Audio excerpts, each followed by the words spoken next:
असांजे शहर गंबट सिटी में भिटाई चौक ते हिकिड़ो अनविन इंसिडेंट थियो हुयो 9/11/2025 ते तक़रीबन 2:15 ते या मंझंदि जो टाइम हुयो त शफ़क़त मोबाइल कम्युनिकेशन ते हिकिड़ो धाड़ो लॻो हुयो जंहिंजी FIR असां दाख़िल कईसीं संदसि फ़रियाद ते।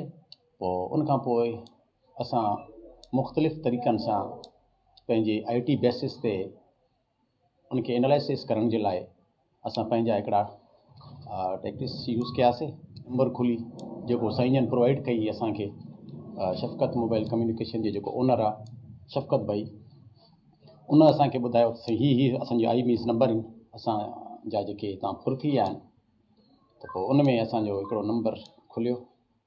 नंबर खुलण खां बाद में असां उन जेको मेन कल्प्रिट आहे who has been involved in the robbery, उनखे असां हथु करे वरितोसीं, गिरफ़्तार करे वरितोसीं।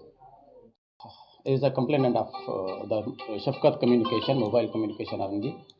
पोइ उन जेकी FIR दाख़िल कराई उन्हनि त ॿुधायो त 3 unidentified persons has robbed the mobile phones on the shop of mobile communication शफ़क़त mobile communication. उनजी को FIR असां दाख़िल कईसीं। उन जी मुदयत में जेके अखर बखर ॿुधायो असांखे, उन असांखे कुझु IMEIS नंबर बि प्रोवाइड कया जेके असां माना उनखां पोइ असांजी जेकी साईंजन अवेयरनि जेको ॿुधायो असांखे त उहे सभु जा सभु असां रिकवर करे वरिता। ऐं जेकी कैश पेमेंट आहे उहा कैश पेमेंट बि साईंजन इहा ॻाल्हि कई त असांखे माना इहा कलेक्ट करे वठूं त उहा बि असांखे इंशाल्लाह रिकवर थी वेंदी। केस अञा चालान न थियो आहे, अञा इंट्रोगेशन हले थी पई। जेके मोबाइल फ़ोन्स आहिनि उहे टोटली रिकवर थी विया आहिनि, जेके साईंजन खे हैंड ओवर थी विया आहिनि। साईंजन वेठा आहिनि, जेकॾहिं साईंजन को इन्वेस्टिगेशन टोटली बेस्ड हूंदी आहे पंहिंजो एविडेंस ते। जेकी असांखे एविडेंस मिलंदी उनखे असां फॉलो कंदासीं।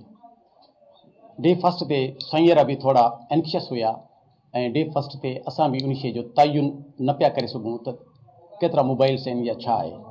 पोइ वरी बाद में जॾहिं साईंरनि खे बि इहा ख़बर पई त असांजी कैश पेमेंट न आहे, उनमें असांजा मोबाइल फ़ोन्स आहिनि जंहिंजो रिकॉर्ड असांखे उन्हनि प्रोवाइड कयो।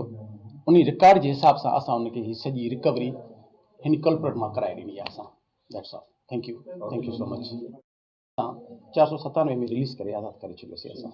जी जी जी जी हाणे कमेंट तव्हां दुकानदार आहियो, तव्हां उन वक़्तु जेको धाड़ो थियो वॾो एहतजाज कयो, उन वक़्तु तव्हां क्लेम कयो त असां लाइ 40 मोबाइल आहिनि, लखे रुपया कैश आहे। हिन वक़्तु पुलिस पंहिंजी कार्रवाई मुकमल कई आहे, तव्हां केतिरा मुतमन आहियो? SHO सलीम साहब साईं कमला इंचार्ज असां फुल हुनजी टीम मां मुतमिन आहियूं। ऐं जेके मोबाइलनि जी ॻाल्हि आहे त हिन में मोबाइल 14 आहिनि, त जेके असां IMEI सेव हुयूं उहे असां प्रोवाइड कयोसीं पुलिस खे। पोइ हुन जे बतौर असांखे जेके पंहिंजूं सेव IMEI हुयूं बक़ाया जेके असां वटि IMEI सेव न हुयूं उहे असां SHO साहब खे ॾिनियूंसीं। जेके IMEI असां सेव हुयूं उहे रिकवर थियूं। सिर्फ़ु तव्हां 14 सेव IMEI जेके सेव? हा बिल्कुलु। अच्छा, कैश वग़ैरह हिन वक़्तु कैश वग़ैरह